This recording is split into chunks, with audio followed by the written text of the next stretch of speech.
Surat police કમિશનરે અસામાજિક તત્વો અને ગુનાહિત ઇતિહાસ ધરાવતા 81 ઇસમોના ગેરકાયદે વીજ કનેક્શન દૂર કરવા સચિન પોલીસ સ્ટેશનને સૂચના આપી. મહેરબાન પોલીસ કમિશનર સાહેબશ્રી તરફથી સૂચના આપવામાં આવેલ કે સુરત શહેરમાં અસામાજિક તત્વો તેમજ ગુનાહિત ઇતિહાસ ધરાવતા ઇસમોના તેઓના રહેણાંકના સરનામે ગેરકાયદેસર વીજ કનેક્શન ધરાવતા હોય તેવા વીજ કનેક્શન દૂર કરવાની સૂચના આપવામાં આવેલ. જે અનુસંધાને સચિન પોલીસ સ્ટેશનમાં ગુનામાં સંડોવાયેલા અને ગુનાહિત ઇતિહાસ ધરાવતા કુલ 81 ઇસમોનો સમાવેશ કરવામાં આવેલ છે.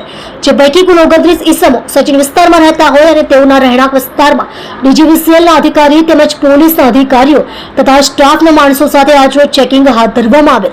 જેમાં કુલ 15 જેટલા ગુનાહિત ઇતિહાસ ધરાવતા ઇસમોના રહેણાંકના સરનામે ચેક કરતા જે પૈકી 14 જેટલા ઇસમોના વીજ ગેરકાયદેસર હોવાનું જણાઈ આવેલ હતું. તેમજ એક ઇસમ નામે અબ્દુલ રહેમાન અબ્દુલ ઉર્ફે અબ્દુલ શેખ ઉંમર વર્ષ 22 રહે વાડી ફળિયું લાજપુર ગામ તાલુકો 84 જિલ્લો સુરત નામનું રહેઠાણ વાળું મકાન ચેક કરતા તેઓના રહેઠાણ વાળા મકાનમાં ડીજીવીસીએલ તરફથી કોઈ લાઇટ મીટર ફાળવવામાં આવેલ નથી અને સદર ઇસમે વીજ થાંભલા સાથે ડાયરેક્ટ જોડાણ કરી લાઇટનો ઉપયોગ કરતા જણાઈ આવેલ હોય. જેથી તેઓના વિરુદ્ધમાં ડીજીવીસીએલના અધિકારી જેસી પરમાર સાહેબના હોય તેઓની વિરુદ્ધમાં કાયદેસરની કાર્યવાહી કરવામાં આવેલ છે.